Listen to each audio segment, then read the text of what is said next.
I would say, I think despite the hype and the potential and alleged benefits, from the conversation that we're having, it's clear that there's an increasing focus and desire to move past pure experimentation and proofs of concept and really starting to get into actual use cases and business cases, right? So if it's, for example, an area that I can see real movement on is in intraday repos, where you have the use of blockchain and tokenization, enabling more precise and automated settlement of those transactions.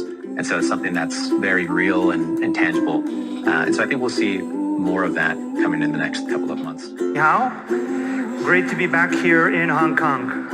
I'm going to be talking about what I'm seeing in the capital markets and how that's going to heavily impact Web3 and DeFi in the immediate term, and so in the next few months and in the next few years. Web3 space what excites me the most.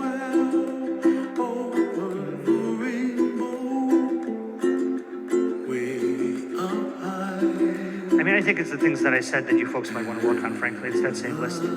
Basically, DeFi is going to have a resurgence. Real-world assets is something that's growing rapidly. There's a lot of great firms building that. Blockchain gaming and game finance, GameFi, like the interaction between gaming and DeFi, I think has a lot of very powerful dynamics.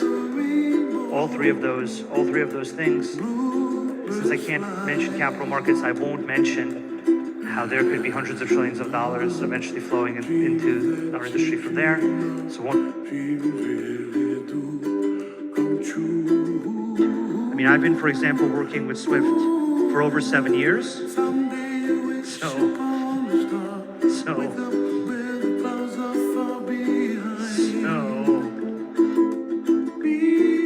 Swift and Sergey Nazarov, co-founder at Chainlink. Well, sure. So let me start with the first one. The first one is that we do believe that tokenized assets or digital assets are going to become mainstream very, very rapidly. So every prediction, every assumption points out to this ramping up very quickly and becoming part of trillions of assets that are going to be under management by regular institutional clients. So Stephen Prosperi, I work at DTCC, which is a post-trade market infrastructure provider.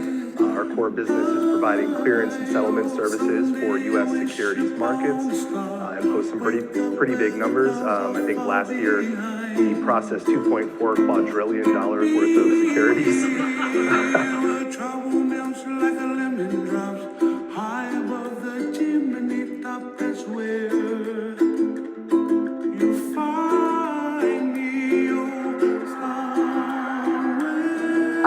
My name is Sandy Call. I am the head of industry advisory services at Franklin Templeton.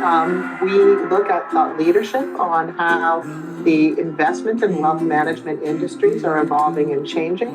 And I also am fortunate enough to be the head of strategy for our digital asset unit inside Franklin Templeton, which is one of the market leading offerers of digital services right now in the ecosystem. So happy to talk about our journey, what we are doing, where we see the world heading. I'm very excited to be here with Sergey. I pointed out to Sergey just before we began that I have been invested in and following Chainlink since it emerged and think it is extraordinary. So I'll turn it over to him.